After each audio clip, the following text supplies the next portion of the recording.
They say that in the forgotten corners of America, God still walks barefoot through the furrows. In Dry Creek Hollow, a dusty patch of land nestled between cracked hills and gravel roads in rural Arkansas, lived Mr. Eustace Miller, an 80-year-old farmer who spoke little and prayed often. His face was leathered by the sun, his hands split like the land he worked. A man of sweat, hope, and silence. Widowed for over 20 years, with no company but an old mule and a crackling radio, Eustace still tilled his small plot of soil with the blind faith of a man who never learned another way to live. His 3 sons, raised on cornbread and sacrifice, had left long ago for the city. They'd promised to send money, to visit, to come back and help. But the calls grew fewer, until they stopped altogether. The youngest, Thomas, had returned once, only to try and convince Eustace to sell the land. He spoke of high-rises, investments, and modern opportunities. Eustace refused. After that, they called him stubborn, old-fashioned. None of them ever came back. Yet every morning, the old man walked out with his hoe, muttering prayers, and sowing seeds into dry earth that hadn't seen rain in weeks. That year, the drought had been cruel. The corn shriveled before it sprouted, and the well barely spat up water. Neighbors had sold their land or simply walked away. But Eustace stayed. "The land doesn't belong to us," he'd say. "We belong to the land." With trembling hands, he kept cultivating what most had abandoned. But beneath that scorched, dusty soil, something lay hidden, something that would change his life forever. Hello, my friends, I'm Roger, your storyteller from the Country Life Rural Stories channel. Leave your like and subscribe to the channel. Our story today is The Forgotten Farmer, Between Faith, Dirt, and a Miracle. The white pickup rolled down the dirt road, kicking up a storm of dust as it broke the stillness of the late afternoon. Eustace Miller, gathering dry branches near the old goat pen, shielded his eyes and squinted. Out stepped a tall young man in sunglasses and a pressed designer shirt. It was Javier, his grandson, Thomas's boy. Eustace hadn't seen him in years, not since he was a child chasing chickens in the yard. Javier didn't wave, didn't smile, just marched forward like the ground was beneath him. "You Eustace Miller?" he asked, flat and cold. "Well, son, you don't recognize your granddad? My dad says you're too old to run this dump. I'm here to assess the property." Eustace lowered his eyes. The word stung, but the tone stung deeper, hollow and sharp. At lunch, Javier refused the hot cornbread and garden beans Eustace offered. He ate a protein bar from a shiny wrapper, barely glancing up as his grandfather told stories of planting during dust storms. "No signal out here," he muttered, scrolling on his phone. Eustace tried to smile through it, but something ached in his chest. He realized he wasn't just forgotten, he was now being dismissed. "I've got a real offer," Javier said, laying down papers. "There are developers looking for land to build cabins. Tourist stuff. They'll pay well. You could live out your days in a nice home. What would I need a home for if I've already got one? Seriously? This place is nothing but dust and chickens." Eustace breathed deep. He swallowed his frustration and answered low. "This dirt holds my life, son, and yours too." That night, Javier took the only bed in the house, sprawling out without a thought. Eustace slept on an old cot in the kitchen, same as always, clutching the rosary his wife had left behind. He whispered into the quiet, "Lord, give me patience, and if you can spare it, a little justice too." The wind outside rustled through the cracked window like a voice too faint to understand. Before sunrise, Eustace was already outside, hoe in hand, heading to clear weeds near the dry well. The rooster crowed loudly, and from inside the house came a groggy shout. "Shut that bird up!" Eustace smiled to himself. "At least that old rooster still sings with faith," he thought. The sun wasn't even up yet, and already the weight of contempt pressed heavy on his shoulders. Around midday, as he broke dry clay with his hoe, it struck something hard, metal. It rang different. Eustace knelt, brushed the dirt gently, and uncovered an old rusted lid. His hands dug deeper until he pulled out a moldy wooden box, swollen from moisture and years. He didn't say a word, just wiped his brow and carried it to the shed, unnoticed by Javier's bored eyes. Inside, a puff of dust and mildew filled the air as he pried the lid open. Inside were sealed jars, tarnished coins, old brittle papers, and a letter marked Ansel Miller, 1910. His grandfather's name. The one who vanished after the Great War, never heard from again. Eustace trembled. He didn't feel alone anymore.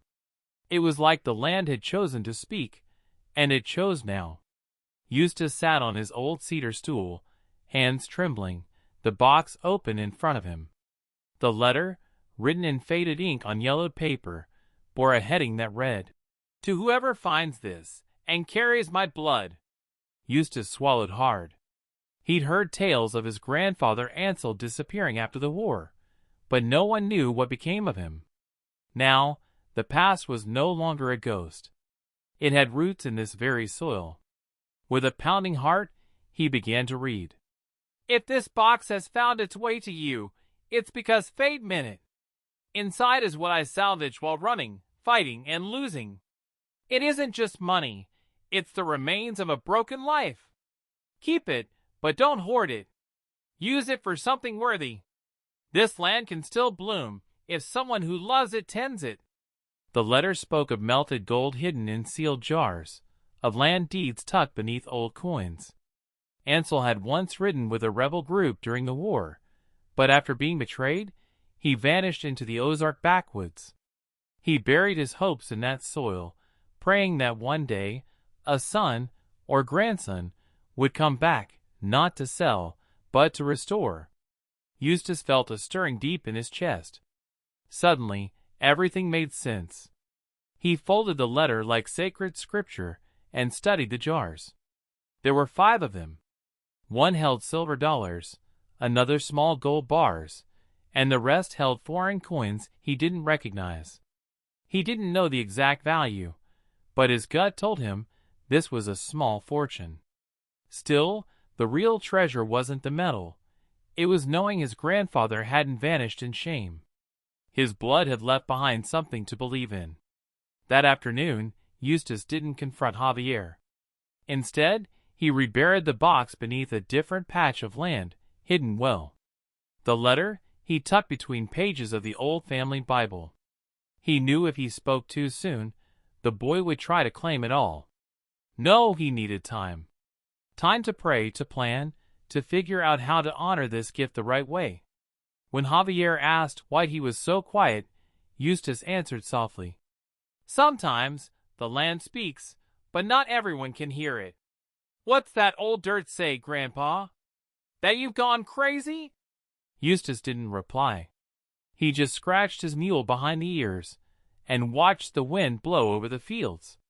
He wasn't done yet. Something was coming. He could feel it in his bones. That night, he lit a candle and placed the letter on the table. He read it again, each word like a heartbeat from the past. He thought of his father, who died never knowing. He thought of his mother, who wept whenever Ansel's name came up. And he wept too, not out of sorrow, but gratitude. Because God hadn't forgotten him. He'd just been waiting for the right moment.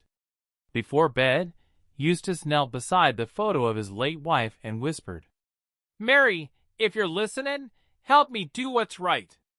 This gold ain't for pride. It's for planting memory, dignity, and justice. Even if it's the last thing I do, this land will live again." Then he snuffed the candle.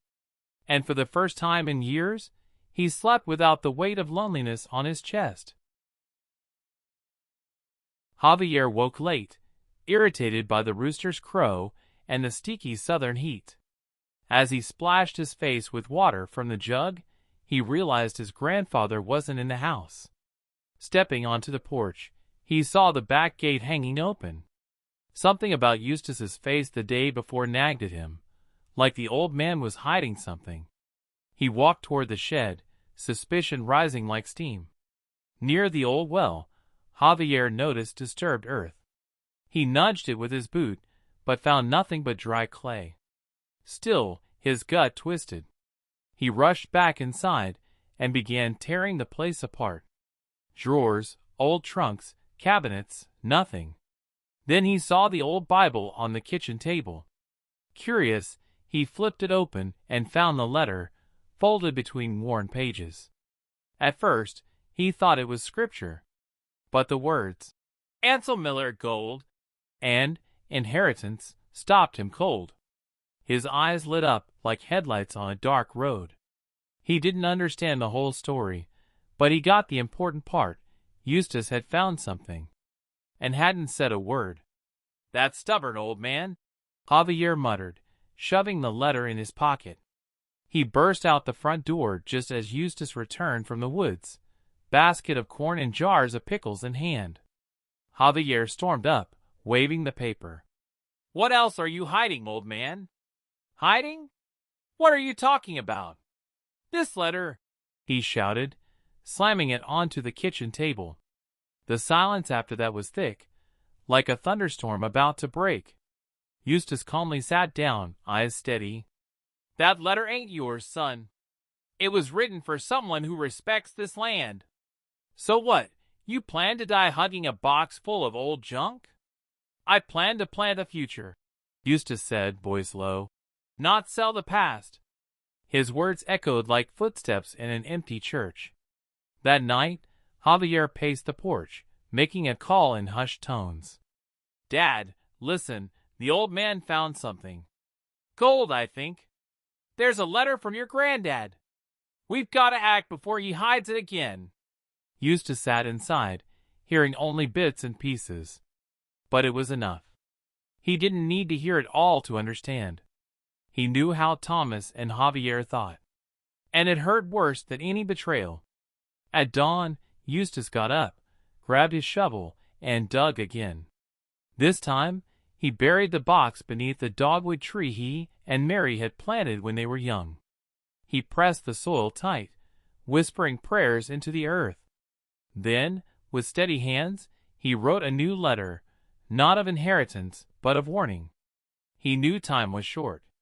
But he also knew he still had one last stand left in him.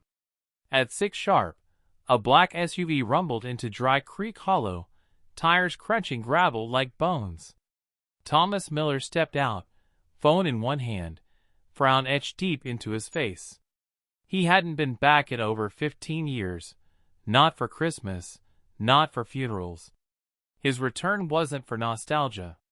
It was for whatever his father had dug up.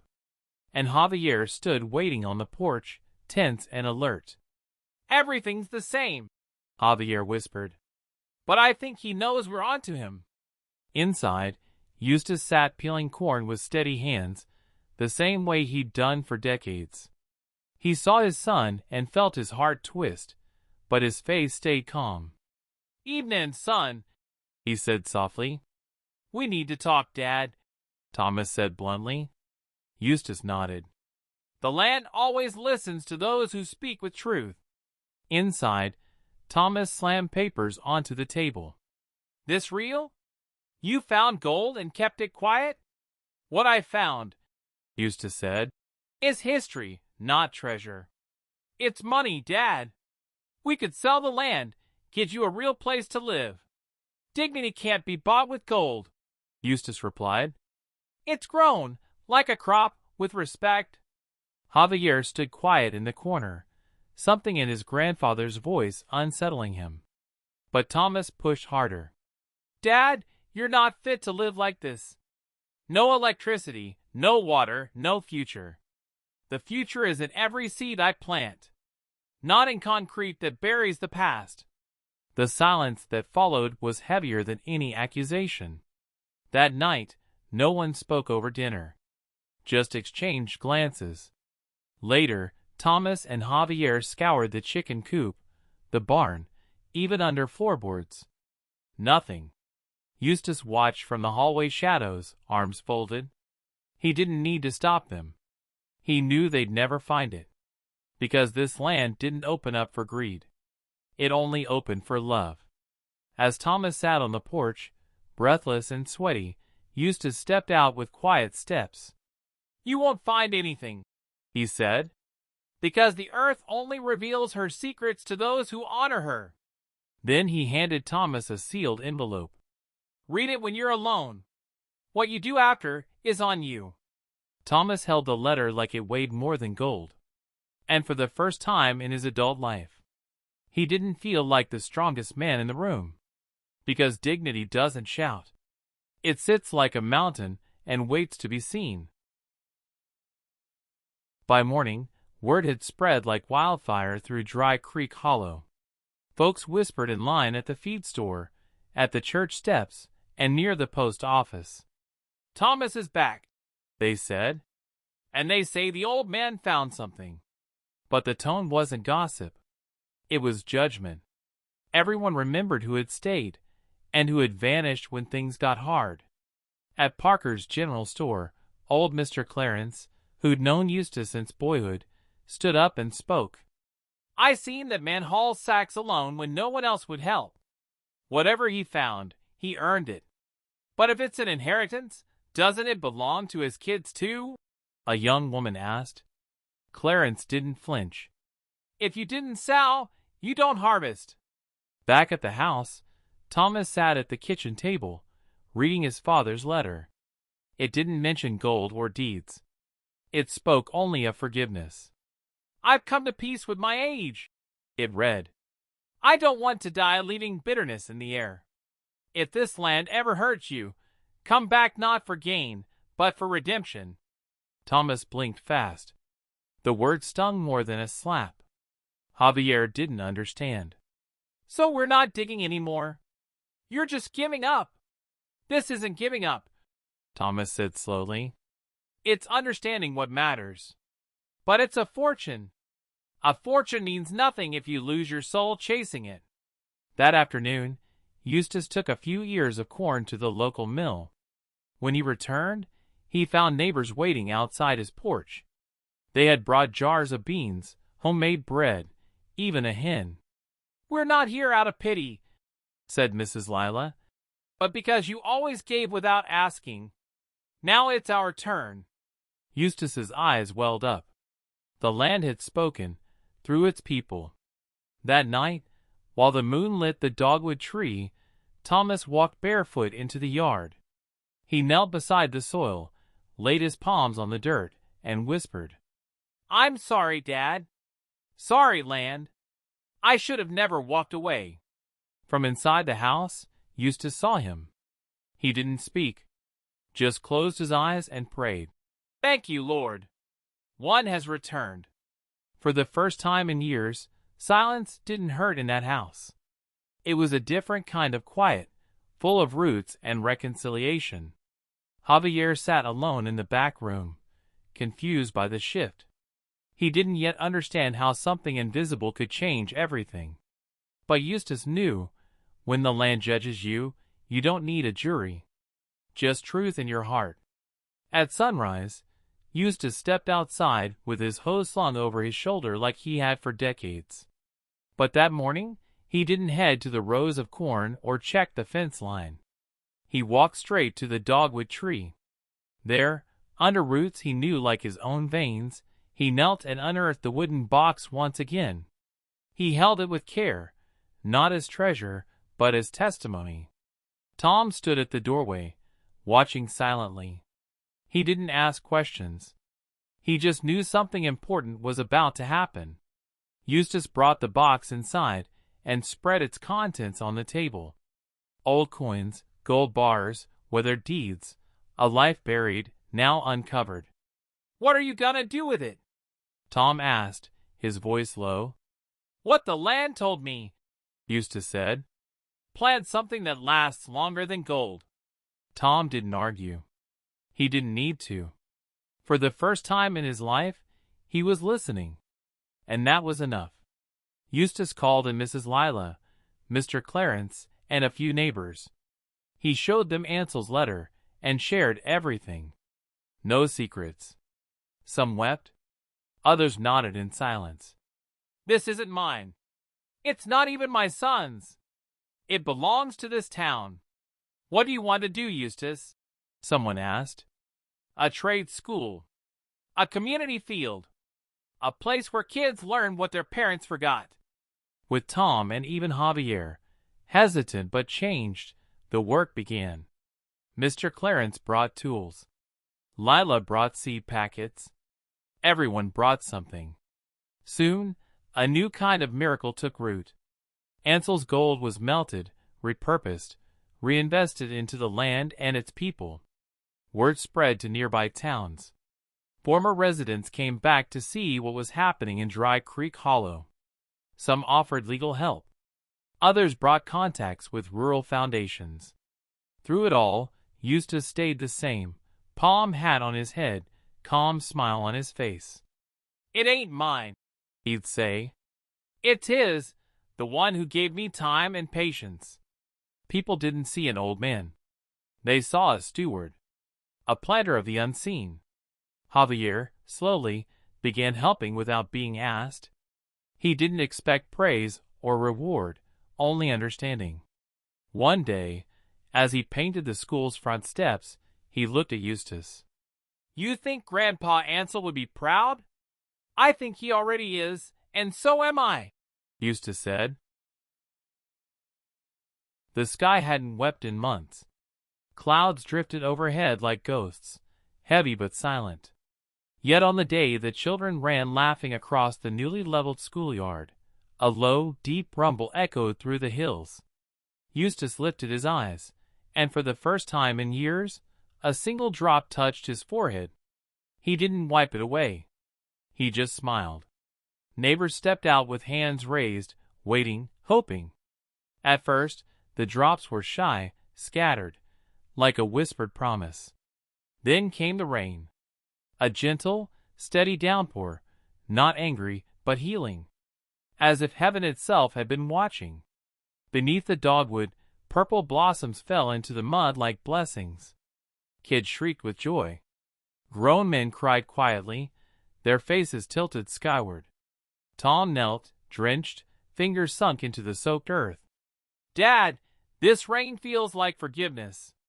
"It's the land answering back," Eustace replied. "And when the land speaks, son, you listen." Javier stood at the edge of the schoolhouse porch, stunned by what he saw. Something inside him shifted, not sudden, but sure. The kind of change that doesn't speak, but stays. That evening, the whole town gathered inside the new wooden classroom. Oil lamps lit up smiles and wrinkled eyes. Mr. Clarence brought his old guitar. Lila passed around cornbread and stew.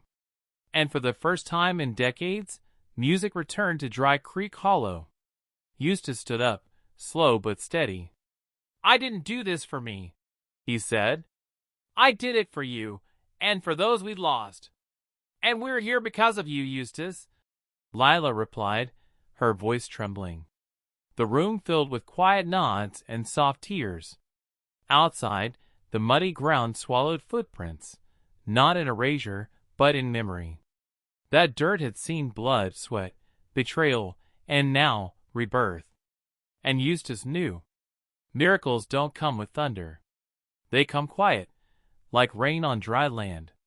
Later that week, a local journalist arrived, curious about the school built on buried gold. She listened to the story, saw the fields, and asked for an interview. Eustace agreed, with one condition. "Don't say my name," he told her. "Just say it was the land." The days moved slower in Dry Creek Hollow, but they moved with purpose. The school opened its doors every morning, teaching kids how to read, and how to grow things with their hands. The community field blossomed, rows of beans and corn sprouting where weeds once ruled. Neighbors gathered in the evenings to share stories, and cornbread in a room they named Ansel's Corner. And yet, Eustace began to walk slower too, like his body knew his season was shifting. Each morning before the rooster crowed, he'd sit beneath the dogwood. With a spiral notebook and a chewed-up pencil, he scribbled little notes. Some were memories. Others were drawings of things he knew he'd never live to see. Javier often watched from the window, not with pity, but with reverence. One afternoon, Eustace called Tom and Javier to sit with him beneath the tree. "I need to ask y'all a favor," he said, his voice softer than usual. "When I'm gone, plant another tree right here, beside this one." "Why, Dad?" Tom asked. "Because this one's the past. That one will be the future. And between them, you'll find peace." That night, Lila found one of Eustace's notes pinned to the school wall.